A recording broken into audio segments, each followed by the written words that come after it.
Good evening, ladies and gentlemen. Welcome back to another edition of Get Off the Damn Fence. That's right, we're back for another week of our weekly podcast, talking all the latest in sports and entertainment. And I'm joined as I am each and every week by our co-hosts, Calvin Thomas, Justin B. the Barber Harris. Gentlemen, how y'all doing tonight? Just you in the background? That's me? How y'all think? It must be some cartoons or something on something. Anyway, how No, y'all feeling, man? that was a little NXT on my phone. I had to cut it off. Oh, you doing? You got a post game show tonight? No. I was just watching it because it's NXT. I actually enjoy NXT. Yeah. Well, different things is happening right now. This is one of the best times of the year, man. Wrestling is gearing up. You got some NBA's big stories came out today. We're going to talk about that in a little bit. Dallas Mavericks made a big move.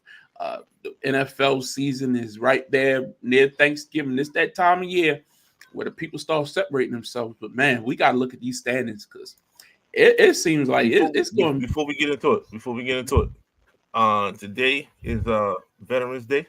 Yes, so it is. Shout out to all the veterans out there, including my wife. She's a veteran. You know what I'm saying? Thank you for your service and all those things, all those tough nights and all those things. I truly appreciate you. The panel appreciates you. So, just wanted to give that special shout out real quick first. And anybody else that y'all might know, shout out to the veterans of the world. Excellent, man. I love that. Yes, right. That's right. From all of us. Sincerely, thank you for your service. We know it's a sacrifice that you all make. And the family of veterans, I always say that it's not just about the sacrifice you make, but if you, especially those people who leave a spouse at home with children and you going off for extended period of time, and that's a sacrifice, man. We appreciate all of y'all's service to make sure that we are, in a country that's handling business and being safe. And great stuff. But let's get to it. We got a lot to cover tonight. Not much time. It was an interesting week. I appreciate last week, Calvin and Justin, y'all holding it down while I was a little under the weather. But I'm back. You know what I mean? And we got a lot to talk about. Because it was a hell of a week, man. If you really were paying attention to what the landscape of sports, I thought last week's actual games on the field were a little slow. But this week, I thought, we had a few here and there, but that 4:00 window was absolutely pathetic in the NFL. Just terrible. That was pathetic. The opening and closing was pathetic. I was about to get to that. So I think overall, this might have been the worst week we've had, like top to bottom. What you think? All the primetime games, 4:00 games, like you said, yeah, it was a pretty bad. Look, the 9:00 game, if that's its own time slot, was pretty good. Yeah, that was good. Atlanta Indy was pretty good. Might have been the best game of the day, but everything else as a whole, yeah, you're starting to see people, the teams, the good teams versus the teams that's preparing for next year. So I agree. And we'll get into it a little more. But honestly, even when I was putting together the lineup tonight, I was like, honestly, some of these games can be an email. We don't need to go in too deep about some of this stuff. So we probably concentrate because this week coming up, man, we got some big time games to preview and pick this week. So when we get to our pick segment, I think that's where the bulk of the content will be tonight as we preview and give our opinions on what's going on this Sunday. Because this week 11 lineup is stacked in the NFL. So let's get to it. Let's not waste time. The Baltimore Ravens went to Minnesota and defeated the Minnesota Vikings by a score of 27-19. Yes, that score looks like it was, like it was a close game. And earlier it was. I give the Minnesota defense all the credit in the world. They actually gave Lamar Jackson fits. They stuffed Derrick Henry. At some point, it was like they handed the ball off Derrick Henry, and he just, all right, let me just fall down. Because they were just in the backfield. And I still say the run blocking, even with Ricard being back, I thought Ricard got smoked a couple times. I thought that it was just Henry had to push Ricard in the back a couple times. Give me the hole. Give me a hole. You know what I mean? Like, give Minnesota credit, man. They got some dogs. That guy Van Winkle, he was all over the field, man. Give him all the credit.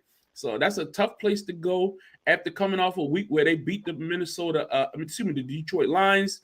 They came in with momentum. I thought that was a quality win by the Ravens. The score, Roquan made an excellent interception that they took off the board. The one that took off. It was pathetic, man. That to me, that's the score right there. Because you take that off the board, Ravens hold this team to 13 points. So defensively, I thought they played well again, forcing turnovers. I thought they had flipped the switch and they found a little formula that is working. I like the pickups they've made that the last few weeks. The safety, the guy they got from the Titans this past week. He had an impact on the game. Teddy Buchanan continued to take a step forward, making some splash plays, and Roquan was way more active this week. I don't know if it was the emergence of Teddy Buchanan, getting more help from that defensive line. Defensive line played well. Didn't get a lot of pressure on the quarterback early, but I thought they gelled in the second half. In the secondary, Nate Wiggins continues to be, I tell people, man, look, he might get a penalty here and there, but Nate going to compete. And for him to play Justin Jefferson like he did the majority of the day, and 2 interceptions were forced while on Justin Jefferson, I don't know if that's not a good combination with him and J.J. McCarthy. I thought Marlowe played well. I thought it just wasn't a bad game plan overall by the Ravens, and to get out with a victory. No, it wasn't pretty. They still have a problem scoring in the red zone at times, but I thought some of the creativity by offensive coordinator Todd Monken was actually, I pointed that out by watching the game. Some of those formations, some of those decision makings, execution might not always been there, but the looks and the go against what we were getting presented by the Vikings, I thought the Ravens did a very good job mixing it up, and they turned it on in the second half. I think he figured out what he needed to do to attack that defense, and that's why they were able to be successful. Calvin, your thoughts? I agree. Look, the defense came to play. Malachi Starks got his second interception. Like you said, both on Justin Jefferson. I feel like he kind of, I don't want to say he gave up, but there were a couple instances where I felt like he could have went a little bit harder to try to get the ball out the air on a couple of them passes. But overall, defense played better. Like you said, the new addition stepped up. Teddy Buchanan is playing like rookie of the year, in my opinion, on defense.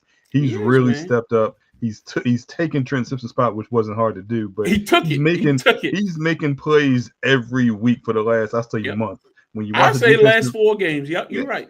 When you watch him, you see him make a play in the backfield against the run or force an early pass.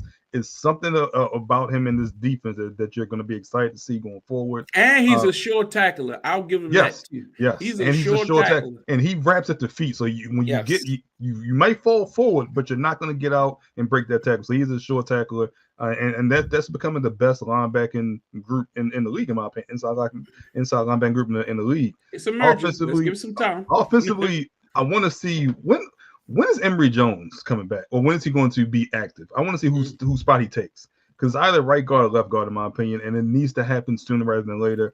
Once again, you could put out a bunch of clips of Daniel Falele missing blocks, missing assignments. The sack on Lamar when they got the penalty, and you see him miss the stunt. And Lamar gets smoked, and you just see it happening in front of your eyes. And luckily the penalty bailed you out, which I'm like, I don't know if I agree with that being the penalty. But penalty was tough. When you're a star quarterback, you get them calls as well. But I will say, body weight. They always talk about that. He fell straight on your arms up. Yeah. He drove him to the ground. So yeah, I did like the audibles, like you said, on offense. The audible to their version of the tush push, which the pitch to Lamar is a good wrinkle. And then you kind of do the roll out to Lamar. You get the Mark Andrews touchdown. When you're able to go 3 wide with 3 of your tight ends in the red zone, that's a new wrinkle as well, because they're the big bodies. They all have great hands. Likely's athletic as well, can create space. So look, you get this run game better, which I think stops the offensive line. But overall, like you said, it's a good week against a good opponent who just beat Detroit, who's one of the better teams in the NFL. Who's in Detroit. The Ravens. Yeah, in Detroit. So it's a good week for the Ravens. It's a good win coming off that 10-day the 10-day off of Miami. And now you get back to this Cleveland, New York Jets part of the schedule. And all of a sudden you get a Pittsburgh loss as well. So it's a good weekend for Ravens fans. Yeah. Justin, your thoughts?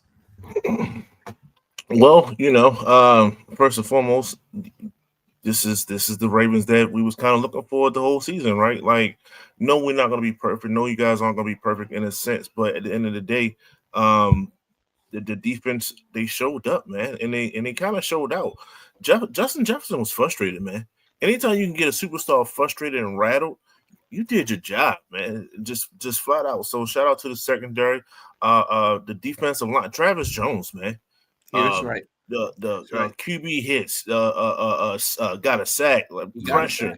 like up the middle. Like when you have that going for you, you know you might not get the spectacular edge plays like you want.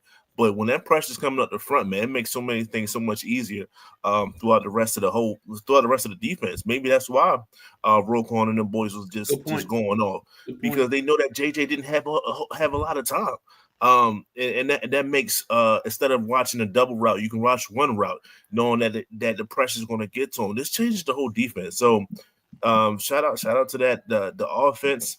What you was talking about is what we were saying the whole entire season. Like you got arguably the best, the most talented, I should say, backfield, including Lamar Jackson in the league. You have to start taking full advantage of it.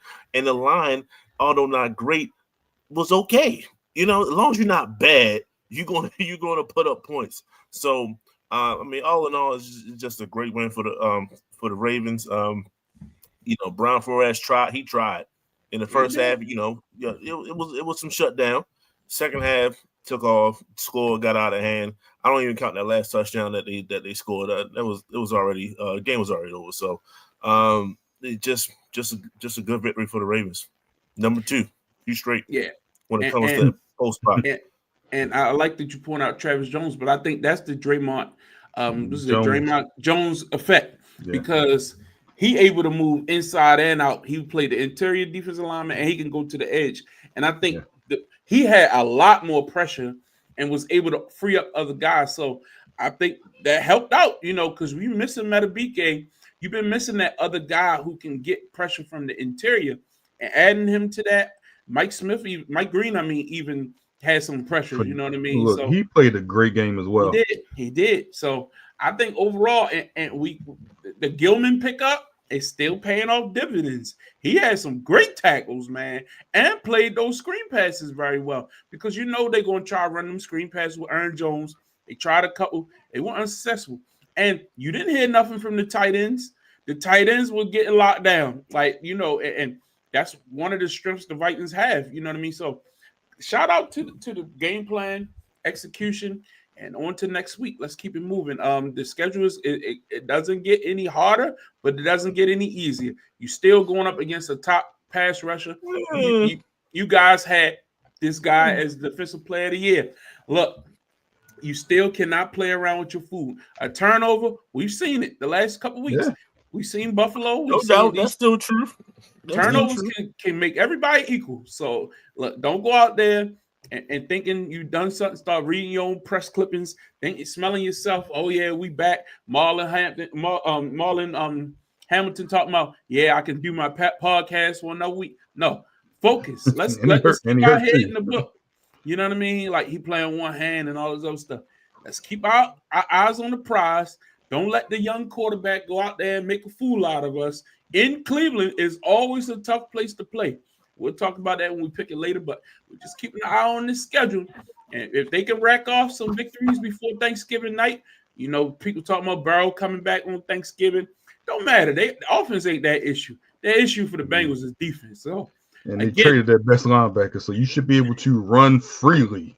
So we'll talk more about this Browns game later on. Let's keep it moving. Let's talk about this Tampa Bay New England game from Sunday. New England went down to Tampa, as I predicted. Went down to St. Pete, kicked some doors in. Look, it was a good game. I thought it was a very good game. Both teams played well. I just think Tampa is missing something. I don't know what it is. And Baker spoke about it today. Did you hear Baker's press conference? Was it yesterday? Talking about we missing that killer instinct. We don't have that drive, that the gut people and da. Justin, what's your thoughts overall on this ball game? Bacon can say all that, and he should, right? He's going to be the one to say that. But the reason why we lost this game is one person and one person only. What's his name? Travion. Man, he ran all of them. Look, we have issues, and historically we have issues when you're like, you know, top tier speed, when you're like one of those guys, one of those game breakers, when you have a blitzing heavy defense, that means there's a lot of holes, a lot of man coverage on the back end and things like that. So we are susceptible when it comes to extremely fast backs or wideouts. Bijan gets 50-yard plays against us. Gibbs destroyed us in a sense, right? Who else? I'll take it all the way back to when Ty Hill was dominant against us. He had 200 yards against us. Like people, I haven't forget that was still Todd Bowles' defense, and we had a better defense then. So when you have that, you have mishaps on the back end, and that's what happens, man. Sometimes you just gotta play zone coverage and just kind of corral certain people. But I don't think they expected him to go off like that. This is his best game of the season. This is what you call a breakout game for him. We couldn't necessarily get to Drake May as much as we would want to. So Drake had a decent game. Stephon Diggs, even though some of them didn't count, was just making tremendous plays. Shout out to just keep having kids, Stephon, and you're going to continue to produce at a high level, and that's what he's doing. So, we Patriots right now, they're a buzzsaw, man, and they are very solid on all fronts. And just when you think that they're going to be suspect to the run or against them rushing the ball with Ramondre and them having issues. Nah, this is the boy that everyone was kind of fearing on a low, and he finally got a chance to shine. So people are starting to look back like, where was this all season? Mike Vrabel, why'd you keep him on the back burners, so on and so forth. The same thing that they was asking Keaton Mitchell and Harbaugh. The same thing they was asking for him. It's just that homeboy's just a little bit more explosive. So, we just got to get our ish together because we got a tough game next week. So, you don't want to lose too many games. Luckily, we got a decent division. Luckily, Carolina just find ways to lose. Shout out to Carolina and Atlanta. So, yeah, just a tough loss. But we can do better. We can do better. Calvin, your thoughts? I keep it short. I think he didn't have a fumbling problem early in the season. That's why it kind of got him in the doghouse. They all did though. But I thought it was him. Ramondre was having more fumbles. It was all of them. Okay, I thought it was him more than Ramondre Stevens, but okay. And Gibson, I think he got hurt, so that's what helped elevate him up. Yeah, like you said, he was averaging. I think he averaged like 11, 12 yards a carry, and this was before that last 50, 60-yard run, that last touchdown. Look, I this game was a lot closer than I expected. The defense of the New England Patriots I thought would play a little bit better, especially against the banged up Tampa Bay offense. But I think this also proves that Drake May is really taking leaps and bounds, maybe the best quarterback out of that second year group. JD5's hurt, Caleb is what he is, but he's really taking a bigger leap than either of those other two. So is he ready to do some playoffs? He's the leading candidate for MVP, whatever you may think of that, but he's really playing well right now, really leading that offense. So I mean, you did pick Tampa to win this game. It's not like you had New England winning, but I picked New England. No, you picked Tampa. Okay, you picked Tampa. But it's fine. It's fine. I picked New England because, look, man, I haven't seen nothing like this in a while. Like a turnaround for a team, and I don't know. Is this an indictment on Mayo? His coaching job last year, like, did he have something? They're way more talented. I'm not going to disrespect Mayo like that. When you say that, I hear that. But they made some moves. I'm not discrediting the moves they made in the offseason, but these are mostly young players that they've drafted. You go out and get a Stephon Diggs who battled some injuries last year in Houston, so maybe him just being healthy is helping his team. But these are not household names up there in New England. Look, Mike Vrabel, I think you got to put him as one of the leading candidates for Coach of the Year right now. He's done a phenomenal job, not just their top 10 in defense and offense, and special teams is good. Like, they are a well-coached team, and we know traditionally how tough it is to play in New England. They've already beaten Buffalo. Like, this is going to be, I think this is that division to hold, man. This team is dangerous, and we're going to have to keep an eye on them. And like you say, right now, Drake May is the betting odds-on favorite for MVP. And if you look at the numbers, people might not want to pay attention, but the numbers back it up a little bit. Mm-hmm. So we'll continue to watch it. It's the AFC East. Two of them just got a big win, which we'll talk about. So, but Buffalo not lighting the world on fire right now, so they could be pulling away. They could be pulling away. Next up, the Indianapolis Colts, speaking of another team that, the team that is the number one seed in the AFC right now, defeated the Atlanta Falcons over there and across seas at the 9:00 game on Sunday.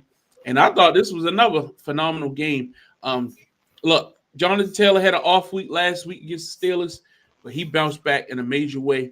And yet and still, give Atlanta credit. They kept fighting, they battled, and they didn't give up.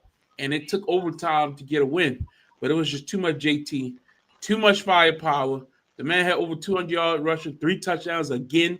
This man has had 4 or 5 games where he had 3 touchdowns in each game. Like, that is unheard of.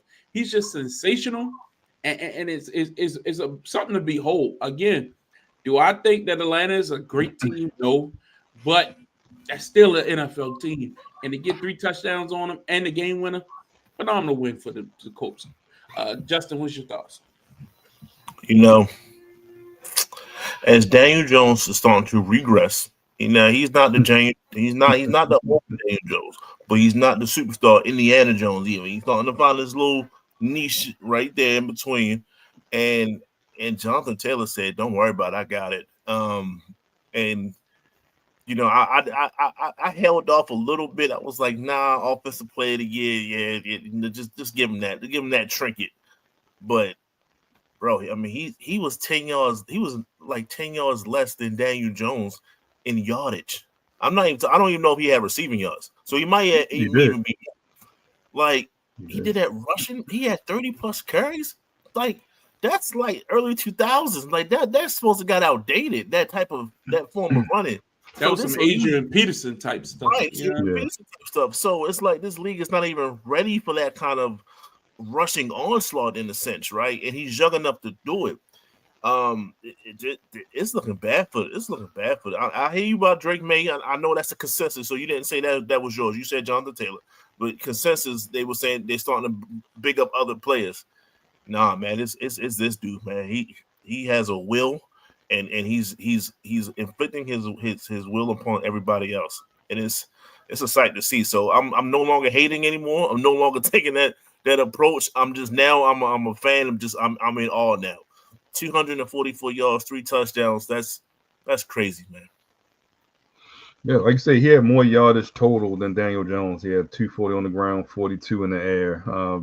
He's putting that team on his back. I've never been high on Daniel Jones. Like you said, he has started to regress, but he's still doing enough to win ball games. In this game, you got to look at the Atlanta offense. Michael Penix, I think he was like 12 for 30, and they still scored 25 points and took him to overtime.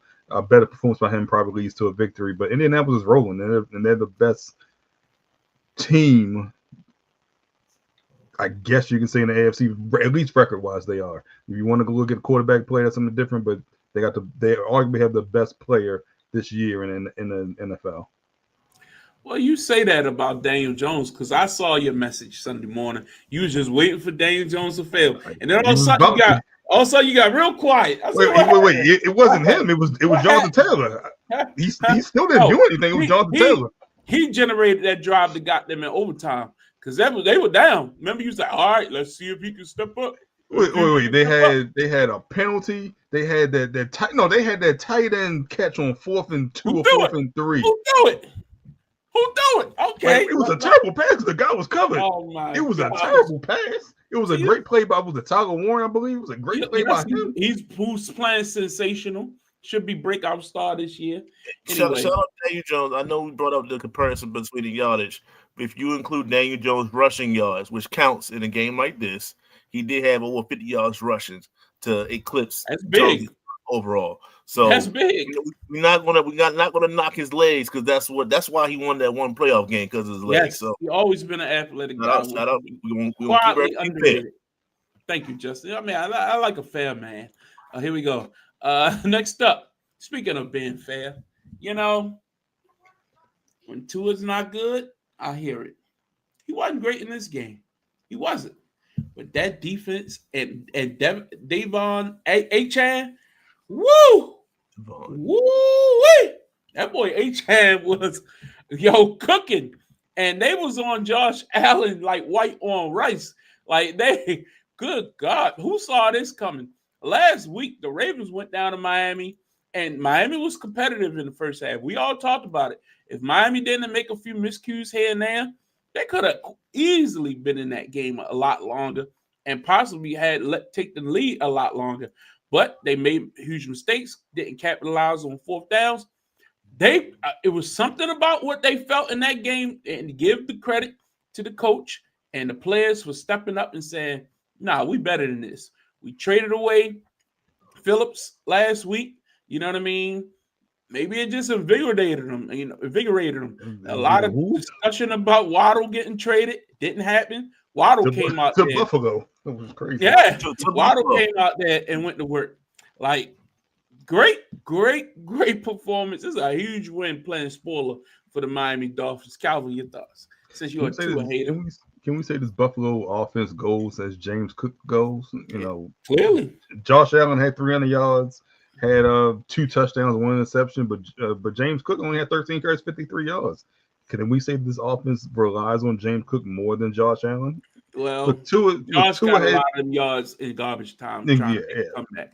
Look, Tua had a decent game. He didn't give the game away. But like you said, this was Devon A-Chain's game.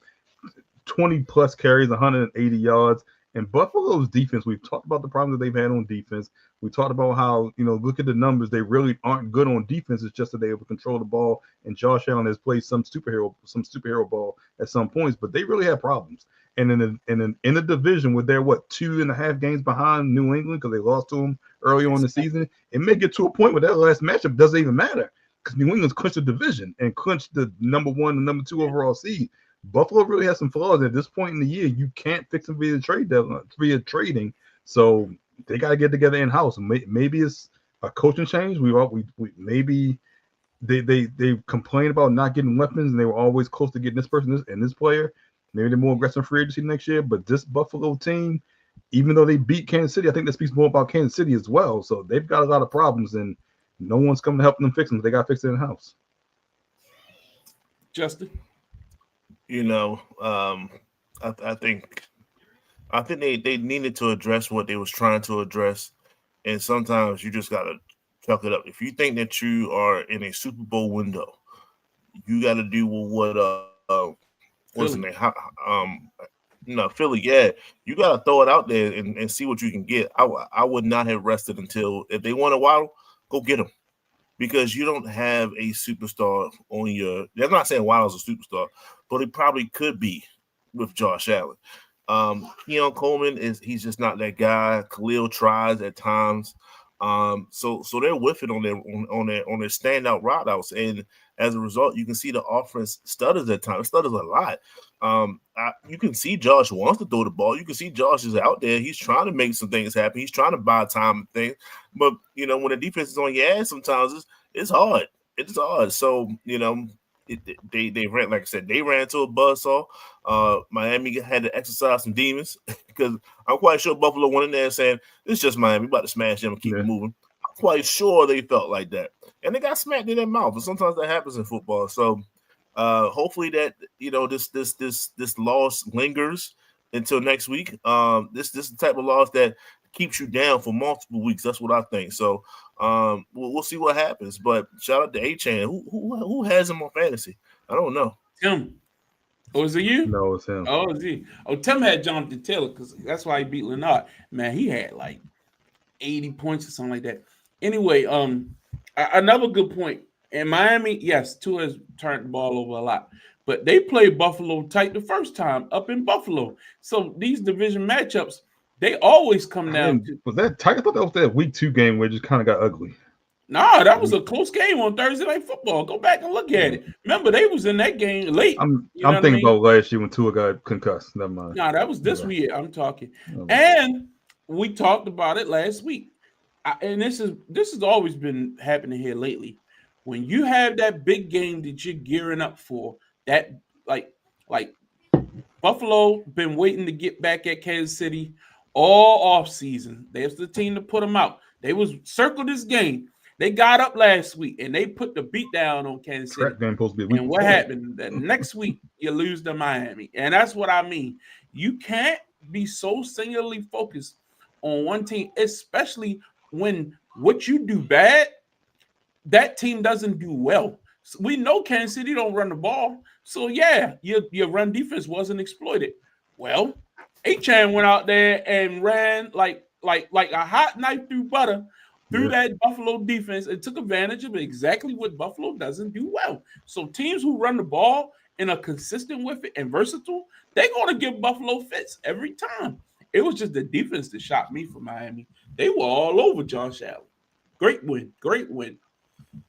Next up, Davis Mills and the Houston Texans defeated the Jacksonville Jaguars. Now, last week when we previewed this game, we was like, "Oh, CJ not playing." All of us picked Jacksonville. All of us. We was like, if CJ was playing, I said this. I said if CJ was playing, I would pick the Houston Texans because I think the defense has just been great. Well, that defense gave up 29 points, honestly.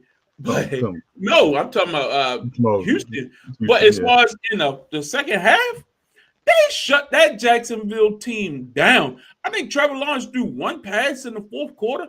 That is an indictment on the coaching staff. They rested on their laurels and they thought, oh, we good. We don't need. They were sacking his ass the whole fourth quarter. That fourth quarter was a masterclass on defense. Houston Texans have some dogs over there. I mean, every time you looked up, they was in Trevor Lawrence's face. He handled passing yards because he couldn't get the ball off. Man, that was bad, man. And great win by Davis Mills with that run to the pylon at the end to get the game winner. Yeah. Great win. Justin, what was your thoughts? Jacksonville's going to Jacksonville, man. They just found a way to be who they are. They are very inconsistent at best. When you think that they're down and out, sometimes they make a miraculous comeback. Sometimes they give up. Like they're so hard to predict, and it's starting to show, man. I think the people in Jacksonville is extremely frustrated. I think this is the type of thing that gets your defense coordinator fired. It's too late to fire him, I guess, right now. But I'm quite sure 2 weeks ago they had playoff. Like we got playoff goals. I mean, they still Texas is on one game behind them now, and Texas was absolutely garbage to start off the season. So it gives you that kind of feeling like we're losing grip. They just lost Travis Hunter for the season. He's gone. Yeah. So it's like, dang. So now your top tier draft pick that you moved, having the earth to get, he's gone. Travis Etienne ain't running as nearly as effective as he did at the beginning of the season. And Travis is up and down. Lawrence, that is. Trevor Lawrence is up and down every week. So Houston just came to play. They didn't give up, and they just waited until Jacksonville just let off a little bit, and they did, and that's all it took. Momentum is a hell of a beast in football. Yeah. 100%. Like you said, this was a team that gave 26 points in the fourth quarter. I think 2 of those 3 drives that Houston went on were like 14 and 15 play drives in the fourth quarter specifically. So they held the ball for almost damn near all of the fourth quarter. And this is Davis Mills. This wasn't C.J. Stroud. And he was making plays. He was making those passes. He was leading the comeback. And he's beating a team that's ahead of him in the standings, that arguably has more talent, and arguably is trying to build upon their success early in the year. Jacksonville, like you said, Jacksonville going to Jacksonville. Didn't expect this from Davis Mills, but this was a great win at home for them, and they're still in the playoff picture. Even though they're 4-5, they're fighting for a wild card spot. But hey, they have a tiebreak over the Ravens, so they still have a chance. They whooped the Ravens' tail. I mean, that was probably the most impressive win of the year. If you look back, Lamar was healthy. You know what I mean? Like, yeah. No, Lamar ain't played the game. No, that was Rush. That was Cooper Rush. Oh, never mind. Yeah. That don't count. Let's move on. the Los Angeles Chargers defeated the Pittsburgh Steelers. Now, normally I wouldn't even put this on the slide, but it was a slow week, guys. It was a slow week. But yeah, man, this was bad. Justin, defend your team. What happened? What the hell? I might pick them. That don't mean that's my team.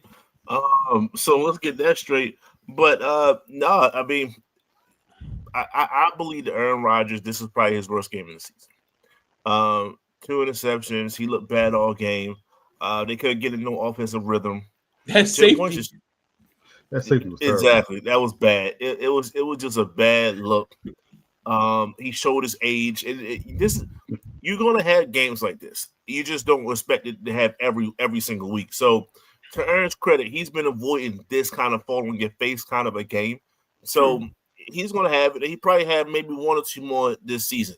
Now that it happened, what is this week 9 and 10 or whatever the case. So, all right, you don't want it to happen in week 13 and then turn around week 16. So you want to spread that thing out, pause. But at the end of the day, they have no offensive. They just didn't have no offensive firepower.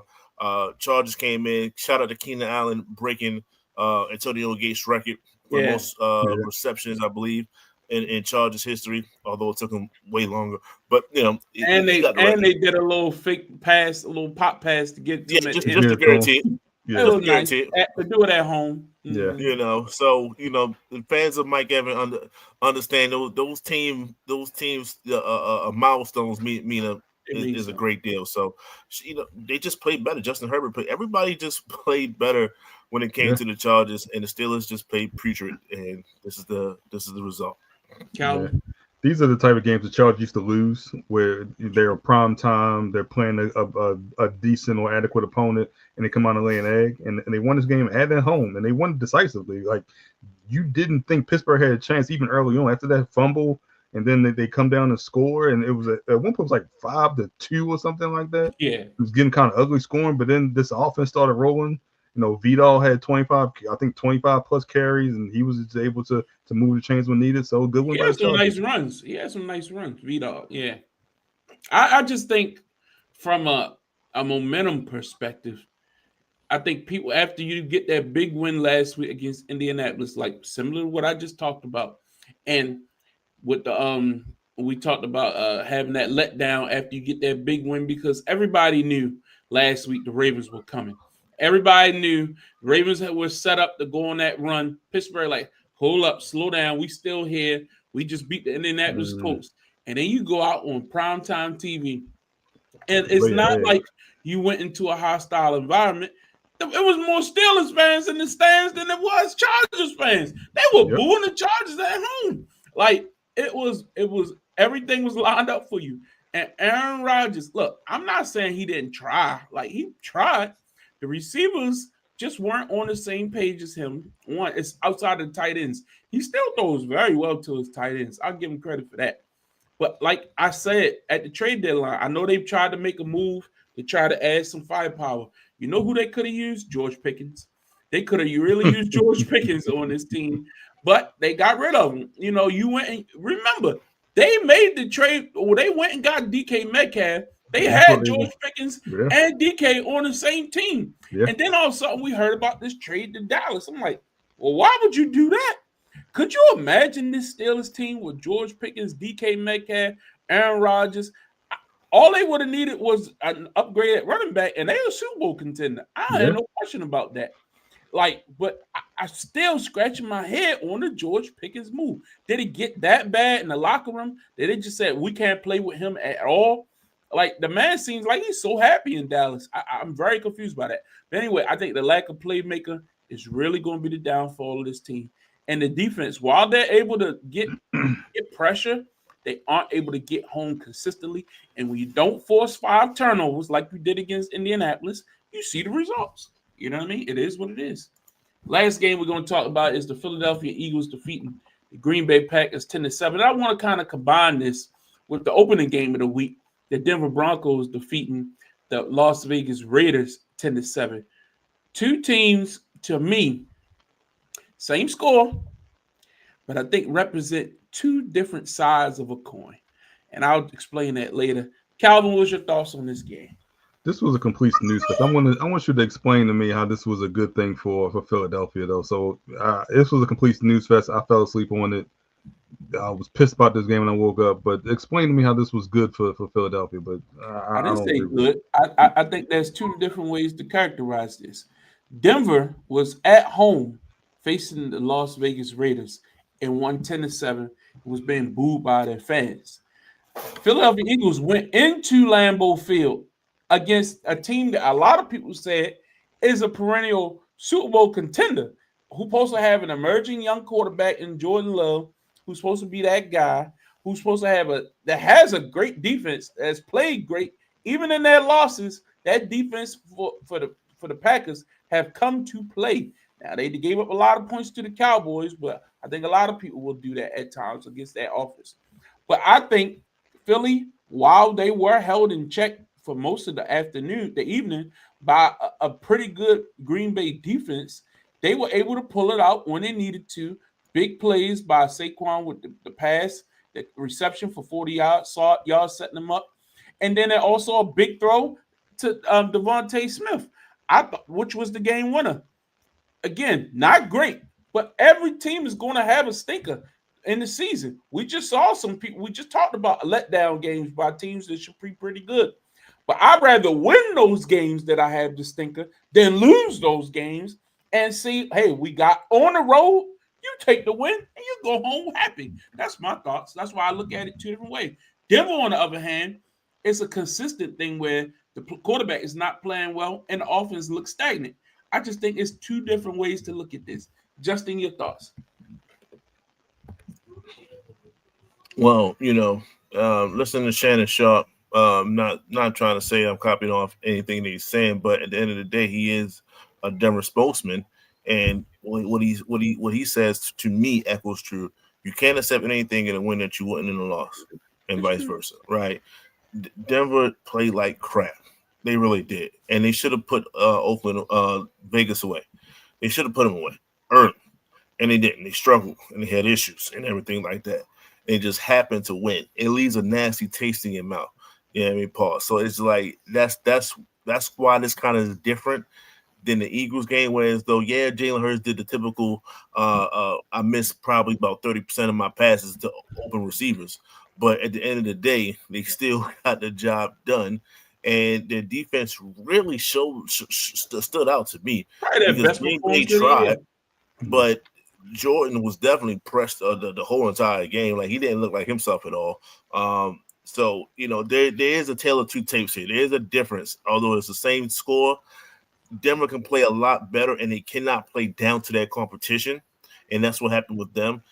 Unlike the Eagles, they stood tall, although they didn't have the best game against a conference opponent. A conference opponent that's going to be there. You're going to see them again in the playoff more likely than not. So, hey, we got one on you. Then we'll see what happens next time. Calvin, you don't think that's true? Like, it's like two juggernauts going at each other. I mean, I'll admit that this is back-to-back bad or poor performances from Denver's offense, because they scored. I don't think they had a touchdown last week against Houston. I know they won, but I don't think they had a touchdown.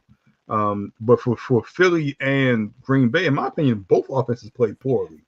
That's why I'm like, I don't see how you can one team won, so obviously that team played better. But from both offensive perspective, they both played poorly throughout the entirety of the game, in my opinion. So I'll say the defense is really stood out, but both teams had Super Bowl aspirations. Both teams' offenses played poorly. It's just that Philadelphia won. So that should be the end of it, in my opinion. But I think that's the point, though. I mean, I think because we're in an era where everything is about offense, nobody's undefeated. You know what I mean? Like, you're going to lose some games. I'd rather lose a game where you blow me out, or a close game like that where my team came for effort. I don't want to get blown out. I want to, fought hard to the end. It was nip and tuck. We gave it everything we got. We shot our best bullets, and the defense just was really good and shut me down. But I win. You know what I mean? That's a win in my book. You know what I mean? Like, that team could have easily play here or there. It could have went either way. But we've seen some really good teams. Just look up and down. The blowouts we saw at 4:00 on Sunday from teams like we saw the Cardinals just beat the Cowboys like 2 weeks ago, and everybody was like, "Oh, Kyler Murray don't need to come back." You know what I mean? They got their quarterback. They go out there in Seattle, everybody like, well, maybe Kyler need to be back out there. You know what I mean? Like, that's how quickly things change in this league. You know what I mean? Like, so I get what you're saying. We saw Aaron Rodgers get out there and get destroyed, and the Chargers win a game convincingly. A week ago, he just beat Indianapolis. Like you said, that was 5 turnovers, so you got to put that in perspective. Agreed. The defense stepped up. I'm just saying, a win when everybody, it's not like Green Bay turned the ball over 10 times or Philly turned the ball over a bunch of times. It was a nip and tuck game. I just think that's a quality win, especially when you got two perennial teams. That's your Super Bowl pick, Green Bay. That's my Super Bowl pick in Philly. and they went head to head, and Philadelphia. Philly won. I mean, that's a good win to me. I got Philly. I thought you had Green Bay. I didn't take Green Bay. You didn't have Green Bay going? I had them winning the division. I ain't had them Jordan going to the Super Bowl. Yeah. Okay. Anyway, well, any other games that stood out to you, Justin, that we didn't discuss? It stood out? No. Everything else was, like you said, it was pretty obvious the outcome. We're not really going to talk about the Lions and the Commanders, right? Like, Gibbs went off. That's just all you going to say about that. San Fran, they dropped it. They didn't really stand a chance against the Rams. They tried to come back, though. They did try to come back. Yeah, they were down like 14, 15 the whole time. Like they were never within 2 touchdowns. They tried. Anyway, let's move ahead. We do shout out to the Saints. Before we go, shout out to them Saints, boy. Shout out to I appreciate y'all. Go ahead. No, you go ahead. You need to slow Carolina down. If we lose, everybody gotta lose. That's all. That's crazy. Brian Daboll got fired today from the New York Giants. Let me start this one because I really get it. I get it. He had Saquon. He had Daniel Jones. The organization moved on. They went and they went and got Russell Wilson in the offseason to be the starter. They drafted Jackson Dart, who he was high on, to be the quarterback. They bring him in. He didn't. Russell wasn't working out. He made the decision. Let's go with Jackson Dart. And all of a sudden, remember, they lose that number 1 receiver and Malik Neighbors early in the season. Yeah. Him and Scatterboo, they was rolling. They had some good wins. Then they blew some. They blew some leads, some 10-point leads. I give them that. But you building something, and then all of a sudden Scatterboo get hurt. So now you down all your playmakers for the most part, and then your quarterback get hurt, and then you fire me? Like you don't give me a whole training camp. See what I can do with a healthy Malik Neighbors, a healthy Scatterboo, my young quarterback. I don't like how this league treats teams when they draft a young quarterback and give him the reins. You got to give the coach an opportunity, especially when he's supposed to be an offensive guy.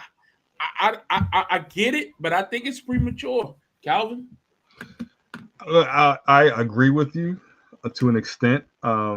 This is a guy that had 4 seasons and hasn't done much in his 4 seasons in New York. That's he won a playoff game. Okay. That's fine. What else has he done? He won a playoff game did he win a playoff game or did he make the wild card game? I thought they lost that. No, Daniel Jones won one. Daniel Jones won one. You're right. But even still, like I said, since that one playoff game his first year, what has he done? Now, I do agree. You got to give him some leeway if he wants Jackson Dart and he's going to build his offense. But on the other hand, Jackson Dart has been the blue tent 4 times this year. And he's only started 8 games. You're running him too much at that point. You're putting him in danger. You got to take responsibility for that. Second of all, if you're going to fire him, you fire the GM. The GM is the guy that let Saquon walk and go to Philadelphia and let him win the Super Bowl last year. The GM is the guy that decided to pay Daniel Jones, which had to make you have to not pay Saquon and then draft a quarterback. So they both have to go. I'm not trusting him to make GM decisions and pick another head coach when you already failed at doing this and you already failed at building teams. So either both of them go or you give Daboll 1 full year with Jackson Dart and see what he can do then. But he didn't do himself any favors by running Jackson Dart out like that to try to win ball games to save his job. He's no reason he should have been in concussion protocol 4 times in 7 weeks. And even going to the blue tent wasn't a good look. So either they both go or they both stay, in my opinion. But that's just how I see it. So y'all didn't mention the fact that he has like crazy 4th quarter blown leads this year. Like you mentioned that? Yeah, I said he has some 10-point leads. He's the offensive. He's a little bit more than 10 points. He's the offensive side of the ball, so I'm not gonna give him. He's the coach. He's the lead guy, right? They are building something. That's my point. They are building. They weren't trying to win this year anyway. So that's beating them. They are building Chicago coming back out of nowhere and beating them. That offense. What happened to it? You can't let a team just come walk you down like they that. walk off the field They with the lead in Denver. They lost their top running back, their top receiver, and you have your rookie quarterback who's on his 4th or 5th start. Okay, I'm not. Look, it's a bad loss. No expectations. It's a bad loss, but you're trying to lose anyway. I hear you on the injury thing, but some of that's on Jackson Dart too. You can't take those unnecessary hits, and sometimes he lead with his helmet. But go ahead, Justin. I'm sorry. No, I mean, I think all in all, it's a combination of all these things. I think it's a combination of the fact that something's going on with your leadership that you're allowing these blown leads, right? Either if you want to blame defense, that's cool, but your offense didn't do enough to stay on the field or to keep them off the field, whatever the case. Jackson Dart, so you have to rein him in, just like Sean Payton did with Bo Nix. All those arguments they had and stuff like that. You gotta ruffle some feathers to rein your young quarterback in sometimes so he can understand what's going on at hand. I don't think he did that. He calls the way plays. He handled the Russell situation wasn't rein him in and call the plays. I can't tell you I'm calling the yes, run you for can. you. That's your job. No, don't call the play then. Don't call the play then. You do That's both. part of reining them in. That's part of reining them in. Don't call the play. That's reining them in. Yeah. See, I hear what y'all saying, but my point is, do we not give people grace? Like, he didn't draft Daniel Jones. He didn't. That's why I said he didn't inherit. He inherited a team where he was trying to make something happen. The general manager. I agree with you on the general manager point. My problem is he identified Jackson Dart as the next thing. He said, I think I can make him next Josh Allen. You cut him off into his a couple games in the year one? That's a problem to me. And if you talk to anybody around the league, offensive minded wise, he is one of the best creative play callers you're going to find to try to develop somebody like that. So the question is, I get it. You're going to bring somebody else in there, but at least give the man a year. At least, because when you saw Scatterboo out there, when you saw like they had a thing going, and you lose that, of course you're going to look completely different when you ain't got all your weapons. I just think it's unfair, man. And it's not just about Daboll. I think it's anytime we do this to a new coach with quarterback combination, and these young quarterbacks get thrown under the bus. Now, Caleb Williams, very fortunate to be able to get Ben Johnson. You know what I mean? Right now, because I thought he had a bad situation in Chicago the last couple of years with Eberflus and all that was going on. But now, you get a good young quarterback with a guru with him, he's going to have a chance. But I just think Jackson Dart like Daboll. You know what I mean? I get the concussion angle, but anyway, I just had some serious thoughts about that earlier. Anyway, let's get into these standings because there's a lot to discuss here. We don't have to go beat by beat, but I do want to highlight a few things. And most importantly, right now, if the playoffs were to start today, and we'll look at that chart right now, look at this NFC North. It is ridiculous. Like Detroit, Chicago's right there, Green Bay because of the tie, and even Minnesota with that loss we just saw the other day. They right a game and a half back. You know what I mean? Like the NFC North is ridiculous. Calvin, you had to pick one right now. Who's winning? That Detroit Green Bay game on Thanksgiving is going to decide it for me. Detroit's playing better right now. How? Detroit just lost to Minnesota. Dan Campbell just took over the play calling, and they had a good win over Washington. I don't know how that goes either because they look good, but they were playing Washington. They were playing Washington. It was late in the game, but this is your rookie offensive coordinator, and you take away his play calling duties 10 games in. Like I don't know if that's how good of a look that is, or is it a confidence boot? Is it something that hurts his confidence when you need him down the stretch? But I'll probably go Detroit because I think they don't even have the advantage. They got to beat Green Bay, but Detroit's playing better right now. All in all, Detroit's playing better, so I'll go Detroit. Justin, NFC North, who you got? That's a lot of thought process right there, Calvin. Detroit. I don't think there's too much to think about here. Multiple teams are going to get in to the playoffs. That's one thing. But to win the whole thing is Detroit. The reason why you take it away from the rookie because you realize that the rookie could be in over his head, and you just like, you know what? Most of the time when they do that, the offensive coordinator still create the game plan for the week. They still do all those things. It's just now when game day comes, all right. Even they might even out of this sheet, out of this down and distance, these are the 3 plays. When he took the play calling away, they scored 35 points in 3 quarters. But I'm just saying that's what he's doing. It's not like he's taking over like the whole entire thing. I still think you have like the guy will still be drawing up stuff, but I think Dan Campbell will be like, okay, we passing, okay, we running, and here are the options. What are my options? Like you say, give me 3 run options, give me 3 pass options. And I'll decide which one I want to do and who we're going to highlight here. Because if you notice, Jabri Gibbs had 3 touchdowns on Sunday. He said, why are my playmakers not getting the ball? If St. Brown is there, get him the ball. And look how many times you saw St. Brown get the ball on Sunday. So, and we always, Jameson Williams has been MIA most of the year. All of a sudden, here go Jameson Williams. You know what I mean? Like, so I think that was one of his gripes. Like, okay, I got all these toys and we're not using them. Like, what are we doing? Like, why are we trying to go against the grain? And Sam Laporta, you know what I mean? We can go on and on. You got all these weapons and they weren't being utilized. Right. So I think Dan Campbell brings that. The dude just don't got a feel for the game. That's all. Yeah. Like I can set you up, but to call that right play, he might not have a feel for it yet. He's still a rookie. So no one's saying that he probably keep the job next year. But he has to understand how the head coach really thinks and say, okay, I remember on this particular play, he did this and he did that. Okay, cool. Now that's in my psyche. I'm gonna be better coordinator next year. But they ain't got too many games to be losing this division. Yeah. So that's what you want your head coach to do. No shots. But a lot of Ravens fans say the same thing about Harbaugh. Like, Harbaugh, we need you to step up and do certain things, but he's incapable of doing it because he doesn't have that coordinator background in a sense. Now that that's what you want. Now that Dan Campbell. Slow down. And it was no shots. I was just saying. Sometimes Dan Campbell don't have that background. That's why he was doing it when they were up 35 and 15 or whatever. What was he, a tight end?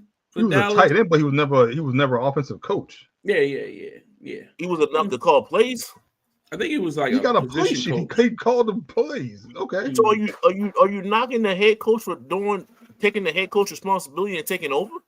I'm not knocking the head coach, but I'm saying you're calling plays up when you're up 35, when you're up 21 points. So how am I giving you credit when you were already up 21 points? The offensive coordinator did his job. No. He called from the beginning, I thought. He didn't call from the beginning. He took over the play call and do this during the second half. It wasn't from the beginning of the game. You sure about that? They talked about it during the 4:00 game. He took over the plays at a point. It wasn't the whole game. Oh, okay. That's a different story than I heard. Okay, well, that's different. All right, AFC West, Denver, Chargers, KC. Right now, KC sitting in 3rd position in the AFC West. Justin, if you had to pick right now, who's winning that division? You had to think a little longer on this one. Okay. I'm not saying it with no straight from my conviction, but I'm still going to say that it's only 2. We still got some ball games to play. At least 9. We got nine more games for some of these teams. 8 for some of them. So, like, it's a lot of games to be played left, and I still think that Kansas City catches and then overtakes that division. They're gonna have to win some games. I'm not saying that, but I don't think Denver been. Come on, you've seen Denver. They've been squeaking by miraculous comebacks, winning 10-7 when Oakland should have beat you. To be honest with you, like come on, Chargers is cool, but like I said, y'all know how I feel. I don't trust Herbert at all. So when those games get tight, Paul, I think he's gonna fold. So it's still Kansas City to win the division. All right. For me, the AFC East, Buffalo, they still only a game back, but the head-to-head. He's 2.5 back. He's 2.5 back? Yeah, because they haven't had their bye yet. So I think New England goes on a bye this week. No, their bye is late. Their bye is week before Thanksgiving, I think. So next week. But I think New England just better. They'll take that one. But in the NFC West, Seattle and the Rams, man, it just might come down to head-to-head matchups. Seattle's defense is playing at another level. Sam Darnold and JSN is playing at a different level. Matthew Stafford might be the MVP right now. I mean, that man's numbers are ridiculous. Like, man, this is going to be great coming down the stretch. Some great football. But if the playoffs were to start today, the 7th seed in the AFC would be the Jacksonville Jaguars, still hanging on. You got the 6th seed, the Buffalo Bills, Chargers at 5, Steelers, Patriots, 2 seed, the Broncos, and then the Indianapolis Colts would be number 1. So that means the Ravens right now and the Kansas City Chiefs are not in the playoff picture, but we know a lot can change between now and then. And then on the NFC side, the Packers, Bears, and the Lions will be 3 teams representing the NFC North. The wild cards coming out of the North. The Lions, the 3rd seed. The Rams will be the 5th. The Bucks will be the 4th. Seahawks will be number 2 because of the tiebreaker. And then the Eagles sitting at the top of the NFC, number 1 overall seed. And we've already made our predictions on where things are going. But if you had to guess right now, I mean, clearly we all think Kansas City still has a chance for the most part. Right? I want to make a point. I want to make a point about that. Calvin, make your point. Kansas City, their last 8 games, they played the Broncos twice, the Colts, the Cowboys, the Texans, the Chargers, Titans, and Raiders. So you're really saying they're going to win that division when you could the Raiders, Titans, and Cowboys. I'll give them 3 wins. The other 5 and Cowboys might be tight. You never know. It's on Thanksgiving, so I'm like, you never know how them boys play. Them other 5. And you said they play who twice? They play the Broncos twice. Exactly. And the Chargers and Houston. And they play the Broncos, Chargers, and they haven't beaten their Owen. Well, no, they only lost to the Chargers. I'm sorry. They played the Broncos twice. I got the Broncos winning this week. They playing this week. We'll talk about that in a second. We'll talk about that. I'm like, it has to start sometime. That's what it has to start. And then they go 2-0 against Broncos. Then what are we talking about here? Whole different division. Yeah, but I don't think y'all think they still a game behind them. They go 2-0 against the Broncos. but how much ground do they catch up by beating them twice? They catch up a hell of ground. They 3 games up on right now. So yeah, we'll see. It's gonna be tough, man. I don't care what nobody say. It's gonna be tough. But clearly the NFC has some juggernauts. I think Green Bay is acceptable. I mean, we've seen it. You know what I mean? Michael Parsons said everybody should relax. Calm down. We still got this. You ain't never won nothing. How you gonna say that? Man, yeah. Tampa Bay, I think, is probably in the best position of all these teams. I think their division is such a way where, yeah, Carolina has 5 wins. Don't get me wrong, but are you really scared of Carolina? Let's be real. But Jacksonville, Houston, they still can give Indy fits. We never know. So, like I say, of all the divisions, Dallas. Oh yeah. Y'all Philly locked that up. Yeah, y'all play the NFC North, Tampa Bay. Yeah, they already played. Yeah, Detroit. I know y'all played Detroit, but that was because they won the division. Number y'all won one, the division. Yeah. And we just played. No, I don't know. Y'all play Chicago? Check. Yeah, y'all played Chicago because of the. It was a rematch of the Hail Mary game with Caleb Williams. That was Chicago and Washington. Washington. Oh Lord, what am I thinking about? You don't know. I was just curious. I was like, I wonder who's going because I mean I feel like y'all fighting for that. I know we played the AFC East. I know that we got Buffalo this week. Okay, let's get to it because there's some big games we got to talk about. Let's recap picks from last week. So Calvin came away with 7 victories, picking the Ravens, Eagles, Seahawks, Chargers, Broncos, Rams, and Colts.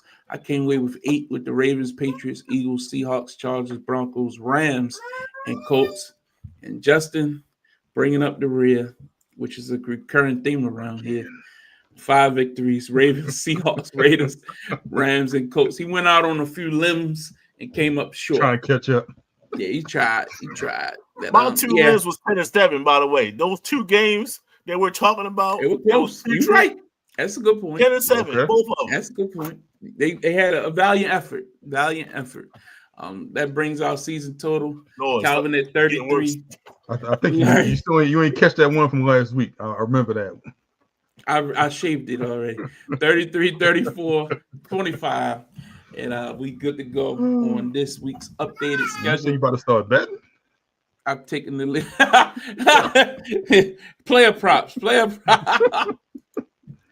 Let's get into you. Who you got this week? It's gonna be interesting matchups. But we always got to talk about the Ravens. So, we at least start with that. This should be an easy layup for everybody on the pick'ems. Easy win, get you on the board. Justin, I'll start with you. Who you got? Baltimore Ravens, for obvious reasons. They're going to go on and win the streak. This is one of them. Calvin, easy pick. Ravens. This is their playoff time. They need it. Everything we talked about earlier. Like I say, I still want to watch out for Myles Garrett. Let's be careful, but get into it. Next up, big game. Tampa Bay travels to Buffalo Orchard Park, take on the Bills. Bills coming off of a big loss last week to Miami. They were embarrassed, looking bad. Joe Brady's going to have to go really get into his bag. Tampa Bay coming off a loss as well, where they felt like they just didn't have enough to beat New England. So that's 2 back-to-back weeks against the NFC East. Wow. Cal, start with you. Who you got? Buffalo Bucks. I'm worried about his Buffalo defense. I'm gonna go Tampa Bay. Tampa Bay has more ways to score, and I think their defense can better stop the run. And I think we've seen if James Cook doesn't have a great game, they don't win. So Tampa Bay. Justin, who you got? I don't think Cook is one of those backs that I'm afraid of. I know he can get 200 yards in a game. I'm not knocking anything away from him, but I think we should be able to corral him way more than other running backs in the league. So it's Tampa Bay. Well, I'm noticed comes as a shock, but I'm going with the Buffalo Bills. Tampa Bay showed you exactly their Achilles heel last week. They had a running back who was able to exploit them, take advantage of them, and they could not run the ball. So is Bucky Irvin playing this week?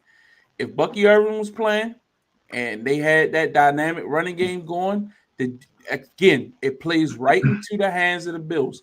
Play the Chiefs, can't run the ball. We could pin our ears back, get after the quarterback.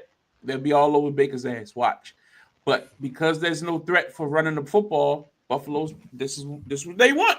At home, too, it's almost the same blueprint as 2 weeks ago. I'm going with the Bills at home. Next up, Dallas Cowboys travel to Vegas to take on the Raiders. Calvin, this would have been a good game for you to go out to for the weekend. Monday night. What I mean? Monday night, I think. Or Sunday night. Yeah, it is one of them games. Anyway, who you got? Dallas. This Dallas offense needs a rebound. Vegas hasn't shown anything the last couple of weeks. Hold up. That Vegas defense looked good last week against. Was it the Vegas defense or was it the Denver offense? Yeah, was it Vegas defense or Denver offense? You tell me. But I think it was the Denver offense. I'm going Dallas. They put them numbers this week. Justin, who you got? I'm going with the Raiders. Brock Bowers will return to form and shred this Cowboys defense. And Lord knows, this might be Gentry's breakout game. I was about to say, man, having breakout games. It's about time for him to have his again. So, the Raiders.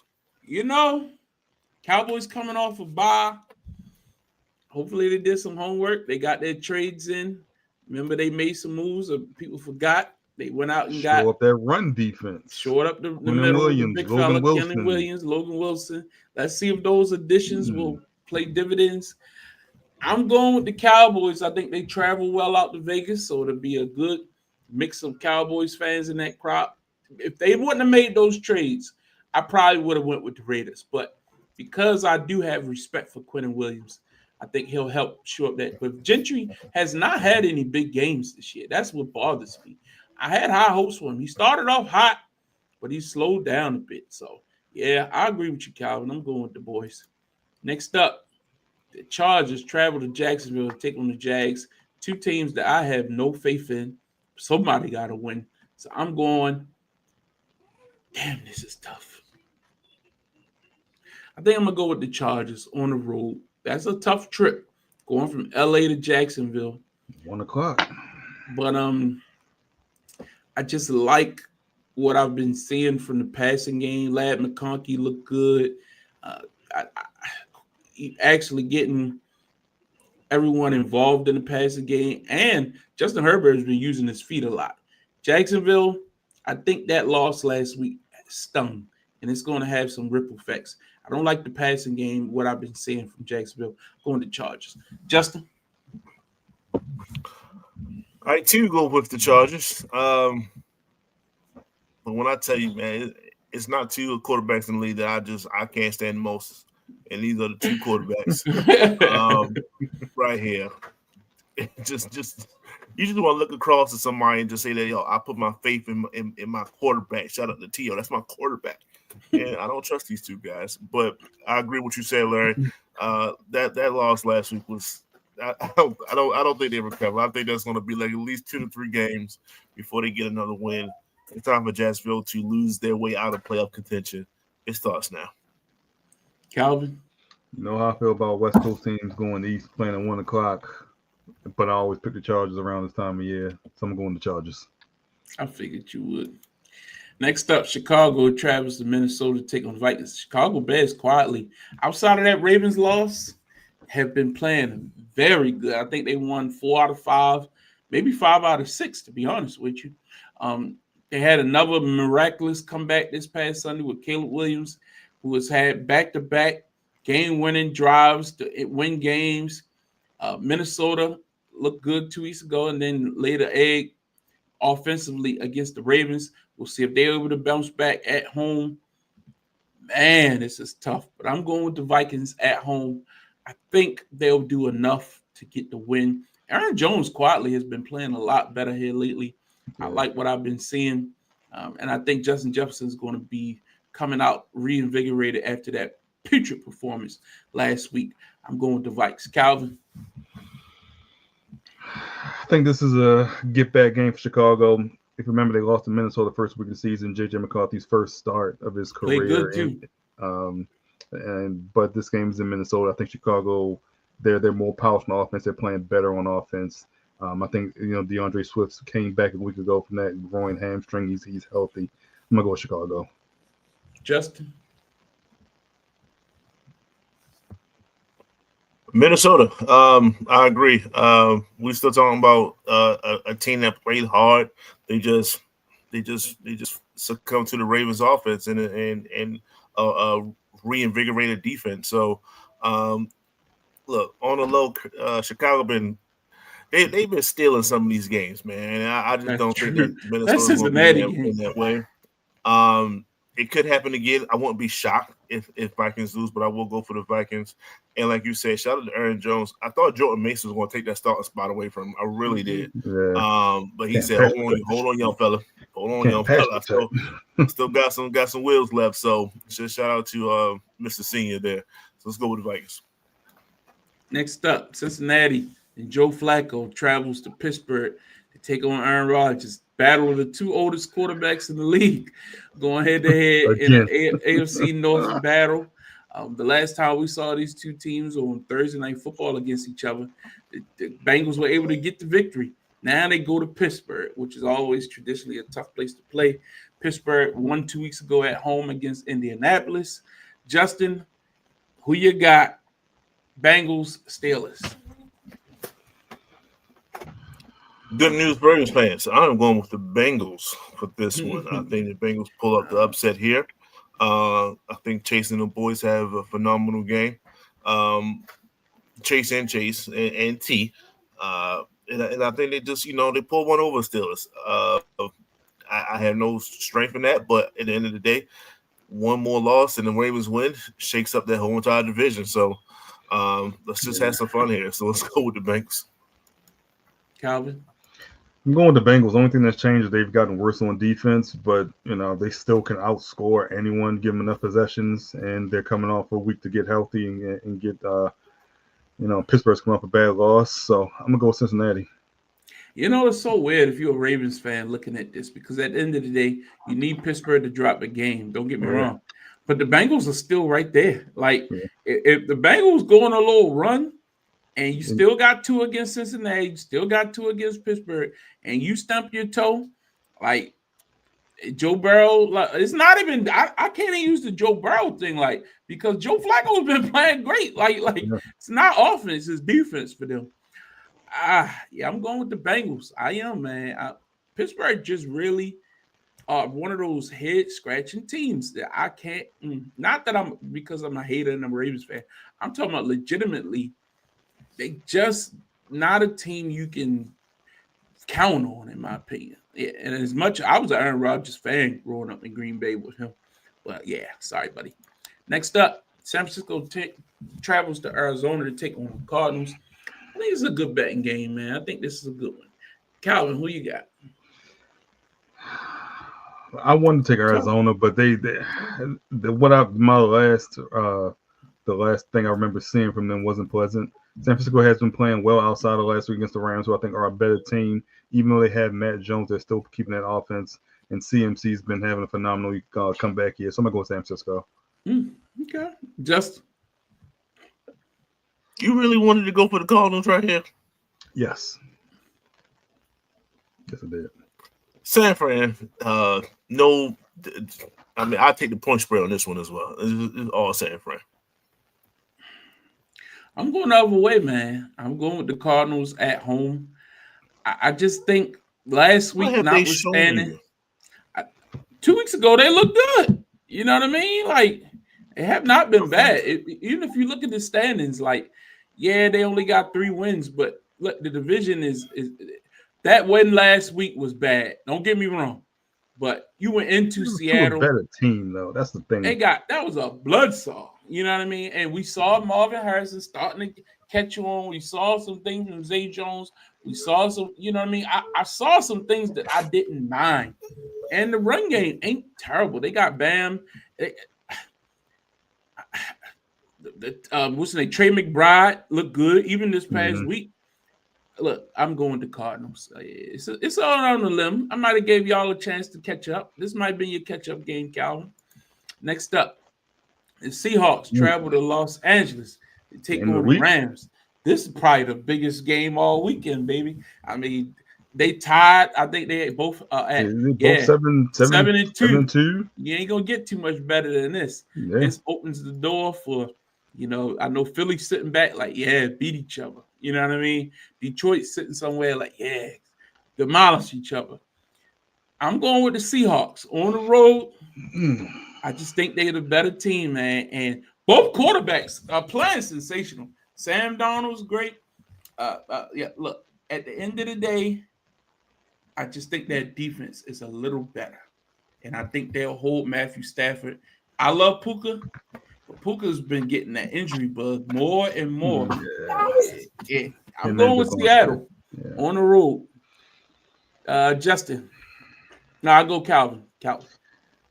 Look, this is game of the week in my opinion. I think I'm gonna go with the Rams. I mean, being at home does really matter in that stadium because it's kind of a visitor stadium. It can be. They have the better of the two fan bases of the LA teams. I think Matthew Stafford just playing better than Sam Darnold at this point. JSN and Puka is going to be a great matchup. I also prefer the running game of Williams to Kenneth Walker up in Seattle. So I'm going to go with the Rams. I think they got the better offense. And I think that defensive line is really coming around. Jared Verse is really having a great year. So I'm going to go with the Rams. Justin, who you got? Last I checked, Sam Darnold had a great game. So we're going to shout out Sam Darnold, give him a little bit more love. So with that being said, I apologize. With that being said, I'm going with Seattle to win this game. Shout out to JSN. She said, "You go, Daddy." I heard her. She said, "Like great pick, great pick." You picked it too. That's right. Next up, another divisional game. Kansas City travels to Denver, take on the Broncos. Now, mind you, we talked a lot earlier about what's going on in the AFC West. Denver sitting at 8-2, Kansas City sitting at 5-4. It's the first of their 2 matchups of the year. In Mile High, Denver being highly scrutinized for their last 2 putrid performances offensively. What will they do going out against Kansas City? This is in Denver. So, tough one. I'll start with you, Calvin. Who you got? Look, I think we're at the point where you don't bet against Patrick Mahomes, especially when it gets late into the year. But I'm gonna bet against them this time. I'm going with Denver. I don't think Kansas City makes the playoffs.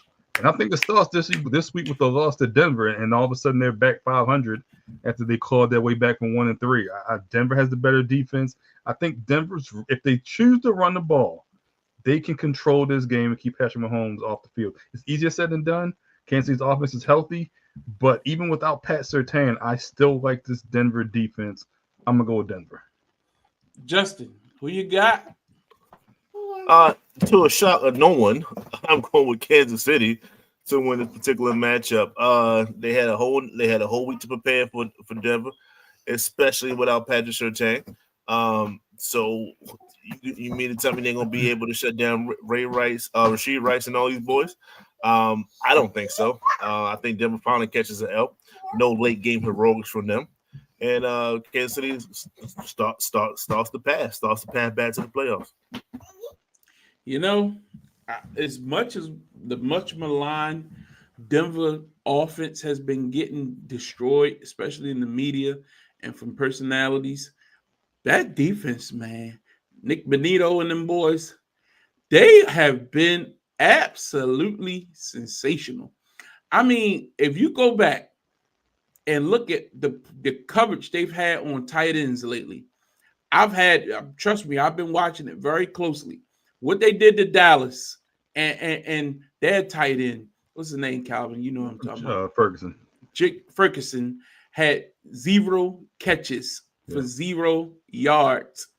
The next week, Brock Bowers, who just had a sensational game 2 weeks ago where he took over the thing, he had nothing. They had this guy locked down for the majority of the game. I think he had 1 catch for like 30 yards or something like that. Yeah. Like, we give up 1 catch. Yeah. 1 catch to 2 premier tight ends in 2 weeks. Now you're going up against Kelsey, who is Mahomes' security blanket. And that defense, I don't care if they got Patrick Surtain out there or not. They have been playing sensational. I'm going with Denver at home. We just saw what Buffalo was able to do against this Kansas City offense. Yeah, they got names. Yeah, they got that. But you going to Denver, I think J.K. Dobbins is going to be able to run the football. I think Harvey's going to be able to get the ball, get touches. I think they're going to control the clock and win this game. It's going to be a tight one. But I got the Broncos, man. I got it. And Kansas City going further and further down. Next up, another big one. The Detroit Lions travel to Philly. We talked about earlier, Seattle and the Rams might be the game of the week. This might be the game of the week. That's a good one, too. I told you. I don't know what the schedule makers was doing, but they knew Thanksgiving is coming. We getting out of our bag. November is football time, baby. Because you got the Lions and the Eagles, who many people thought was the NFC Championship game. Like you can't get too much bigger than some of these games we seeing here, boy. Philly's my Super Bowl pick. I'm not moving from that. This is my NFC Championship game. This is the 2 teams I picked for this year. Dan Campbell's taking over the offensive play calling. We'll see if that continues. That defense is still susceptible, though. So I think Philly will have more firepower in the tank. And the way that Philly defense is turning on here lately, they're playing really well. I'm going with the Eagles at home. Justin, who you got? Jalen Hurts will not play as he should. He will let Philadelphia down. He will not be able to contend with the onslaught that's coming towards him offensively when it comes to the Detroit Lions. He's going to have to put up points in this game, and he's going to fail to do so. Detroit Lions. Okay.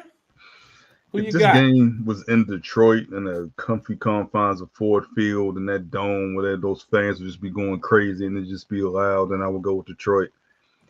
I'm still going to go with Detroit. I think they got the better offense. I like Jared Goff more than I like Hurts. Gibbs has been, amazing runner. I think he has like 2 or 3 games with 3 touchdowns. I'm around St. Brown, Jameson Williams, Sam Laporta, that offense. I like Detroit in this matchup. I think this offense can put up numbers. I'm not sure if Philadelphia will be able to keep up with them in the passing game, because then you're going to let Aiden Hutchinson go after Jalen Hurts. I think that's going to be the matchup, especially if Detroit gets up early. I like Detroit. Okay. Look. Y'all talk about Look, the Eagles do what they need to do. If this is a high scoring game, we coming, baby. We're match you. You know what I mean? I really am excited for this game. This is gonna be a good one, man. This is gonna be a good one. But this week overall, man, look at these matchups we just went over. Some of these are big matchups. You got Eagles, Lions. You got Chiefs, Broncos. You got Seahawks, Rams. You got Minnesota, Chicago. Yeah, I mean Bills and Bucks. Like Bengals and Steelers. Like these are some good games, man. So if you don't get good entertainment this weekend, man, I don't know what you're watching for. Because hopefully at the Ravens play at 4:00 this week. At 4:00, yeah, 4:15. That 4:00 window, it's gonna be pretty good. You know what I mean? You know, ain't the nationally televised game of the week. No. That it's probably Chiefs Broncos and Philly and because Philly and no, it's Lions Rams in Seattle. Yeah, it's gonna be Rams in Seattle. But Philly and the Lions is Sunday Night Football. You know what I mean? And then Dallas is on Monday night. So overall, man, this is gonna be a fun week of NFL, and I can't wait. And next week we're going to be back to talk about all of that. So that's going to be fun. But before we get on here, let's move on to the NBA. We do have some NBA to talk tonight, and it's going to be interesting. Oh, we do have to check in on fantasy football. I knew I forgot something. So yeah, guys, I'm in first place. You know, it was inevitable. No big deal. Mid-bag of shells. Calvin, what happened, dog? What happened? The last 2 weeks on Monday night have royally screwed me. If Jordan Love gets his average points, I didn't even get an average. I didn't even get like 40. I think 45. I think was the number, and he was projected to get like 57. No, sorry, buddy. Well, just another victory. You know what I'm saying for myself. Trying to crack the top 3. You know what I'm saying. I got a big game this upcoming week. Battle for third right now. So we're gonna see what's up. Yeah, I like my matchups. There you go. Justin with 2 in a row. I'm with 4 in a row. Calvin, where you at, Calvin? You down there somewhere? Where you at? Oh, there you are. 5 and 5, average. You know what I mean? Have the second most amount of points in the league. Who has the first? Oh, that's me. Oh, I beat you already, so I'm not even. Yo, you gonna hang your hat on that week one. I got you again this week, so we'll prove it's not a fluke this week. Oh, me and you this week? I believe it should be because this week 11. I played you week 2 last week. I played Mike first, so it should be this week. Mid-bag of shells. Should be this week. It's cool. We'll be sure to be sure to check in with this next week. Oh, we check in every week. You know what I mean? I'm duck. When I lose, I still post it. You know what I mean? That's what we got to do. Let's get into some NBA. Big story today. Nico Harrison fired from the Dallas Mavericks. The guy who traded Luka. That's what will be his legacy forever in the Dallas area. Apparently, it just got too bad, man. They said the fans just were revolting down there, and they just were showing their distaste and their disdain. You know, the Lakers right now, 8-2, 8-3, something like that. Like, just really playing well. And the better the Lakers do, the more pissed off the fan. And the worse the Mavericks play with all the injuries. And somebody made a good point. With the injuries we've been seeing, it's all of it was predictable. You trade Luka away, Kyrie plays a lot more. Kyrie gets hurt, playing all the minutes, 40 minutes a game, stuff like that. You trade for AD, who is traditionally injured, a liability. Like, yeah, your defense is great, but where's the offense coming from? Cooper Flag might turn out to be a generational talent. At the end of the day, the fans had their Larry Bird. They had their Michael Jordan. They had their Kobe Bryant in Dallas. That's the guy that they wanted to pay to see, and you got rid of him. So you got to hold that. So it was inevitable. Took longer than some people thought, but he's gone. Calvin? Look, they never really had a shot because of the injuries. You know, that first half with AD way back when in February when he first got to Dallas was amazing. But he couldn't stay healthy. And now he has a hamstring injury or a calf injury. I can't remember which one of the two. And Kyrie is still out. And it just kind of went from bad to everyone's pointing at you. And it just got to be too much.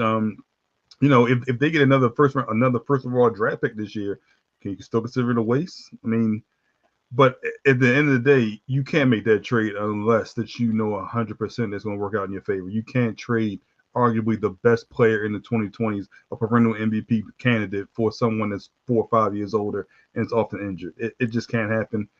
And he wanted to do it his way. He had a supportive ownership until a point, and it became that point. When you see the owner of the team in Dallas sitting next to a fan with the Luka Lakers jersey, that had to be the last straw right there.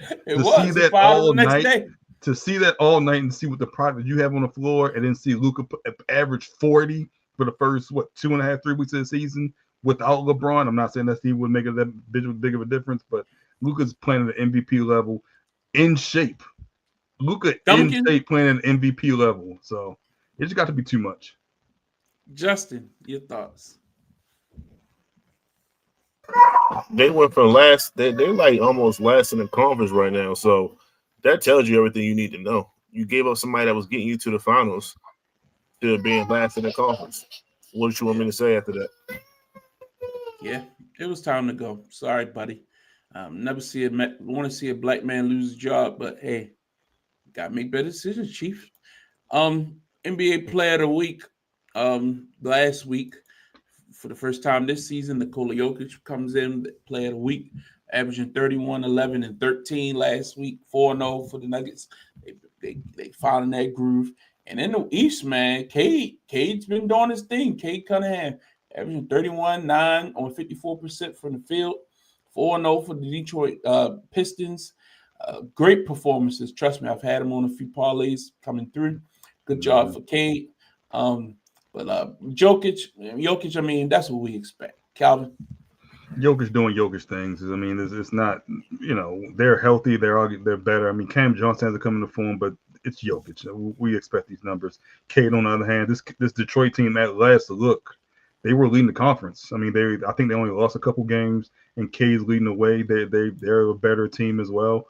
So you got to give him the nod. He's playing phenomenal basketball. He's kind of built upon the great season he had last year. And, when you do that as a young player, able to take that next step, now you're talking about perennial all-star and MVP conversation for a Detroit team that hasn't had much success in the last, 20 years since that title in 2004? Yeah. So it'll be interesting to keep an eye on that. So I'm looking up at my parlay for tonight, and Steph Curry only had 11 points. Thanks, Steph. What's the first game back, right? Yeah. I had him for 30, so I was hoping it was going to be a big game. I had him for 15. So. Thanks, Steph. Appreciate you. Don't even matter.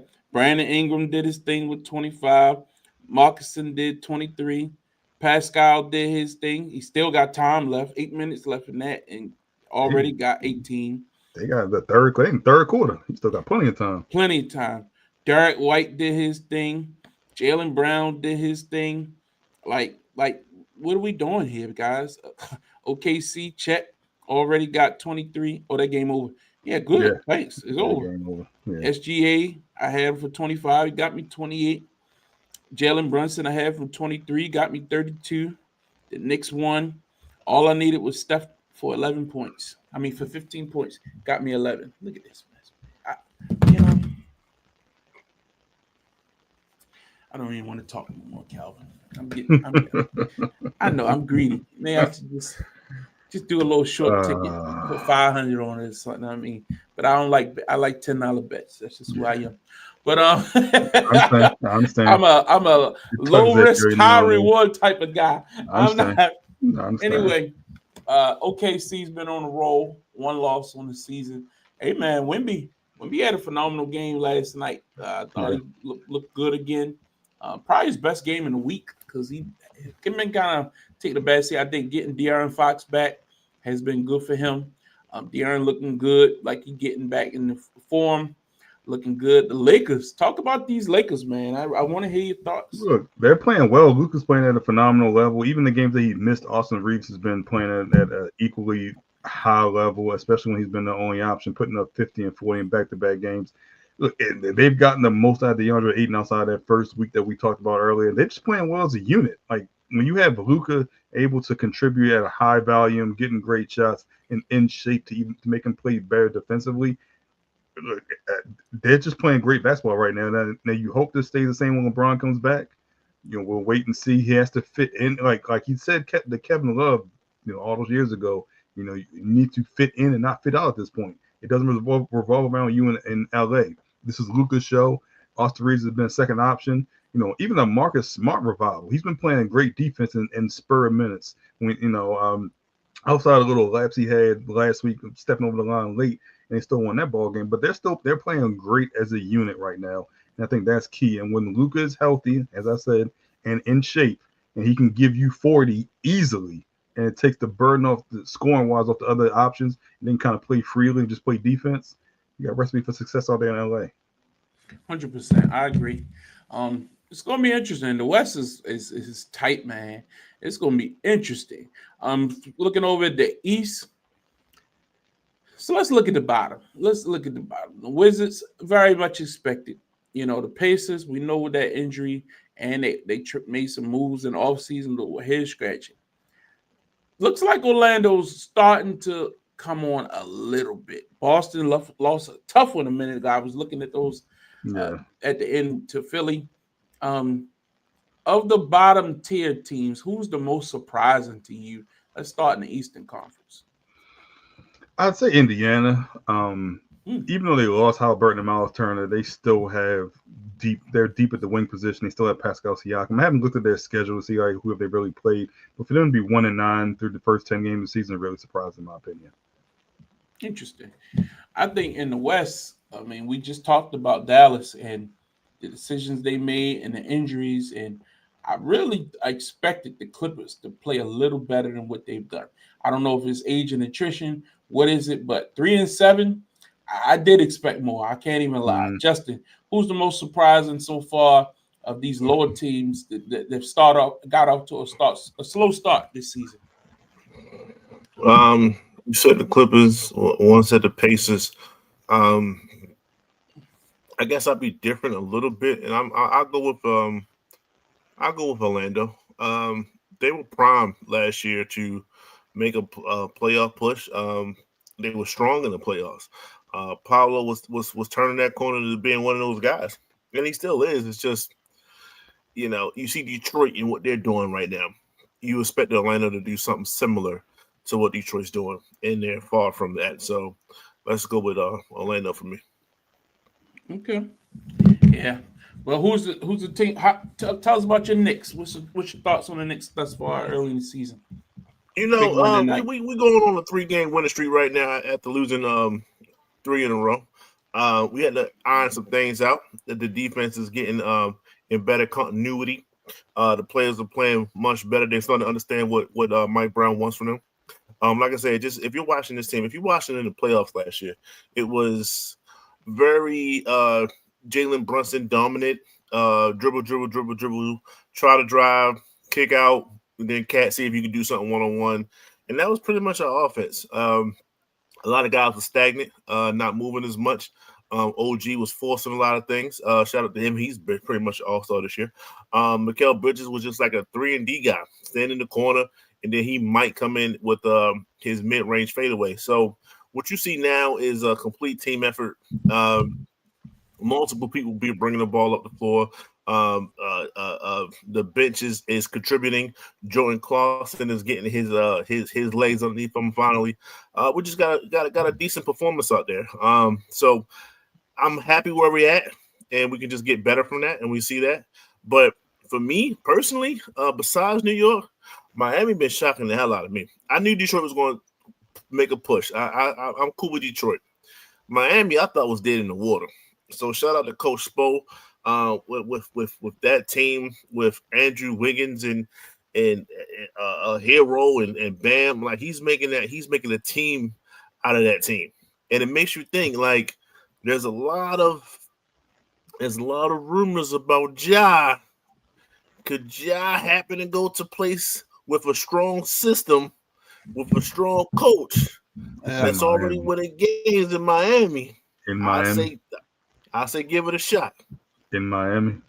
I'll say give it a shot. Okay. Okay. We'll see. I think it's interesting. We also have to talk about what's going on, and I know it's premature, but is Joel Embiid still someone you can trade? Because I've seen flashes. I mean, I've seen flashes. Do you keep him in Philly? I know we touched on this a tad last week. Or do you trade him, get some assets back? Because he's looked like he's coming on a little bit, Calvin. You could trade him. There's still a market for Joel Embiid. The problem is the salary that you have to send back. So if you can trade him without giving up too many assets because of his injury history, because of the liability that he is, I think you can. I think there are still teams out there that would trade for him, and Philly will be happy to pass the keys to Maxey and VJ Edgecombe and kind of build around that young core that they got in the backcourt. Yeah. What's your thoughts, Justin? I agree. I think they should.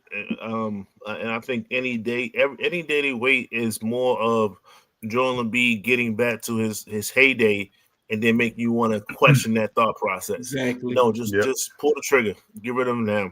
And like you said, let Maxey be that guy. Like he's him. He's him for Philadelphia. You got VJ that's starting to be a heaven sent as a rookie. And then last year, McLean is coming back.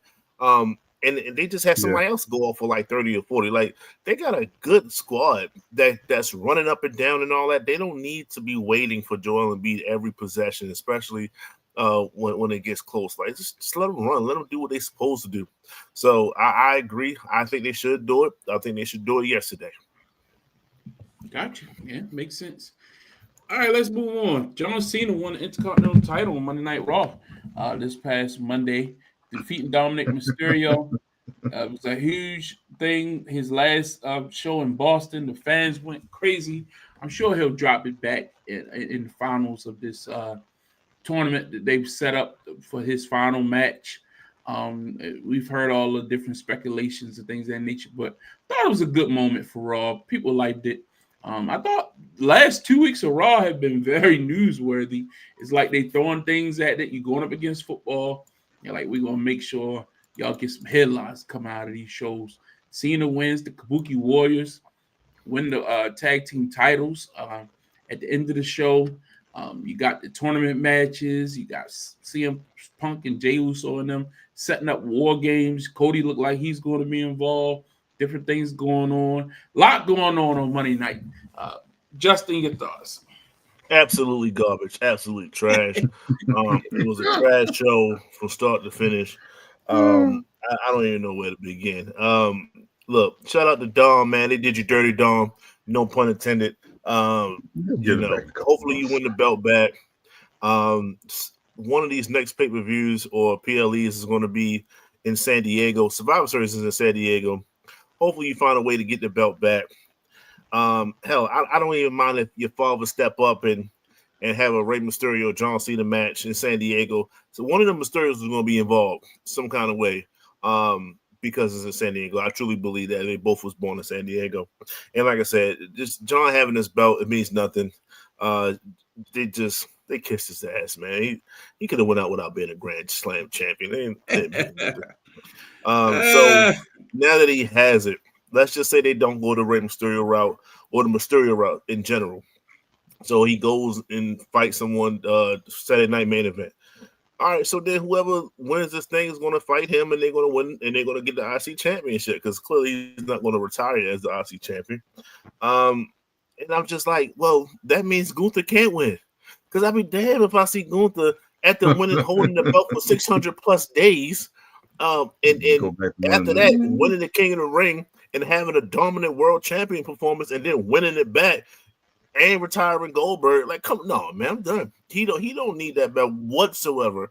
So hopefully Gunther comes back, makes a statement, but then put somebody else over because they're more likely than not will be deserving of said IC title. And Gunther can wait out this War Games period, and it'll be December by this time. And just head into the new year, trying to get his belt back because he still needs his rematch. Like he never got it. So he can just go right back into the world title. Just please skip the whole IC part for me. Let one of these younger guys get it. Probably one of the NXT guys. I believe either Javon Oba probably in this tournament some kind of way, and hopefully Trick is in this tournament some kind of way. So let one of those dudes take it and be the face of the IC belt. Let them go back and forth with Dom. Let them start that rivalry now so we can mature it into the championship once they get to that point. So that's what I want. I don't want nobody that's been here for a long time winning this IC belt. And shout out to LA Knight. Clearly, no one cares about you. Those that he don't might know. be in War Games. He might be. He's not. Calvin, your thoughts? Shout out to Cena, win the Grand Slam. It was a great moment in Boston last night, even though everyone saw it coming early in the day with them doing that video for Dom and his Intercontinental run. So it kind of wasn't a surprise. And I do like how with Cena announced that the main event next month will be a bunch of NXT matches as well as his final I love match. that. So I like that as well. Maybe that works into how he dropped the title. I think he'll keep it through Survivor Series. But maybe that works into how he dropped the title. But I was happy to see his last show in Boston, and I'm happy to see how Triple H announced him and how they kind of let off the show. So that was good to see, and I'm enjoying the last 3 days of John Cena in WWE. So what a positive spin. All right, so War Games set up for Survivor Series. The word going around is going to be Roman, Cody, Punk, LA Knight, Jey Uso, and LA Knight possibly, but they also might put Jimmy in there. But Jacob might be ready. So again, it's fluid. It's fluid against Logan Paul, the Bronson and Braun, Brock Lesnar, and the fifth person is, I think it might be LA Knight, because I think they might turn him heel. That's just the rumor going around. So we'll see, man. I think nothing else working for us, why not? You know what I mean? What was the point of bringing back Brock at Survivor at SummerSlam? He didn't come back at SummerSlam. He came back at WrestlePalooza. I'm sorry. Yeah. For Survivor Series. Yeah, he signed a new deal. He's gonna be a Survivor Series. He's gonna be the Saudi show in Royal Rumble. So it's Brock. You know what I mean? They still going. You interjected him in the scene like we were gonna get Cena Brock one more time. That's why I'm like, You did get it. You beat him. Well, okay. So I thought you were gonna get Cena beating Brock. Is what I'm. Yeah. He don't do rematches. Who knows? Yeah, we'll see. I think they just wanted to get Brock strong for his title match. He's gonna get a title match at some point. It's coming. It's coming. And before we get out of here, let's look at the updated college standings. Came out tonight.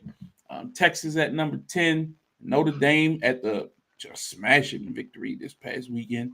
Oregon, Oregon, they look just as good as anybody. Yeah. Ole Miss 9-1. Texas Tech. Texas is still holding on, man. I don't know how, but and then that top 5, man. Georgia, Alabama. We know that's going to come down to the wire. Texas A&M 9-0. But the story of the week, that Indiana win. Good God, I reckon, that last touchdown pass, he got both feet in. Both feet. That was an NFL catch. Both feet in. It was an NFL catch, man. Hey, man, draft me now. Yeah. And then wide receiver coming in at number 1. Hey, man, this is good. I've really been enjoying college football, and some of these matchups, rivalry week, all of that's coming. You know what I mean? We getting down to it, man. November. This is it. I think 2 weeks left, maybe 3. I think they wrap. I think it's the Thanksgiving weekend. Yeah, 2 weeks. Yeah, they wrapping pretty soon here, so we will know who's going where.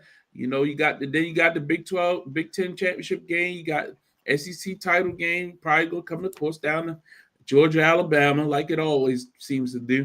Man, that Ohio State, Indiana for that Big 10 title. Mm-hmm. Woo! Yeah. So man. And might be just rematches, moving forward. Because they just a lot of these teams end up with one loss. They just go right to the playoffs. Get in. And that's gonna be even better because you already saw it one time. Who's 11 and 12? You know who that is? I can pull it real quick. I'm just curious. You ain't gotta pull it. I thought Texas. I know Texas was out last week. That's why I'm like, who did they replace? Of course, this thing is all small. My bad. It was live television. But yeah, you get it. Yeah, it's gonna be fun, man. Watching it. Number 11 is Oklahoma. 12 is BYU. And Oklahoma sitting at 7-2, BYU 8-1, and then Utah Vanderbilt, who had a bad loss last week. They sitting there. So yeah, I really think Michigan still has an outside chance. You know what I mean? Miami hurt themselves because they can't get a quarterback. But yeah, it'd be interesting, man. I love college football. Coming down to it. No big fights this weekend. I know UFC, they winding down on their deal. They got 1 minute Madison Square Garden show left before Paramount takes over. That'll be interesting. But man, this is it, man. Football, basketball, we in the thick of it as far as sports around here. It's gonna be fun. We appreciate you tuning in. Now I won't be here next week, but Calvin and Justin gonna hold down the fort as they always do when I'm not here. And guys, man, you got some good games to talk about because the NFL schedule is loaded this weekend. But we're gonna get out of here. It's almost 11 o'clock. Justin got another engagement. We appreciate your patience. We appreciate you all following us to Tuesday night. I know you normally used to seeing us on Wednesday, but it's a busy couple weeks, and we appreciate you being flexible with us. And again, next week, Calvin and Justin will be back. Calvin, any special things you want to talk about next week? Y'all preview for the people? No, I ain't got nothing right now. Usually I got something at the end. I ain't got nothing right now. I ain't got nothing. Well, as always, I look forward to you always Bucks got Justin, anything you looking forward to another Bucks win, man. We gotta get off the slide, man. Good. Another Bucks win, but y'all done lost 2 in a row. Okay. Yeah, y'all in trouble. We got 6 of them things. Don't do that. Don't do that. Yeah, That's your problem, Go ahead on and close the show. He's a hater. He's a hater. All right, folks, we thank you all for tuning in tonight. We'll see you next week right here for another edition. Get off the damn field.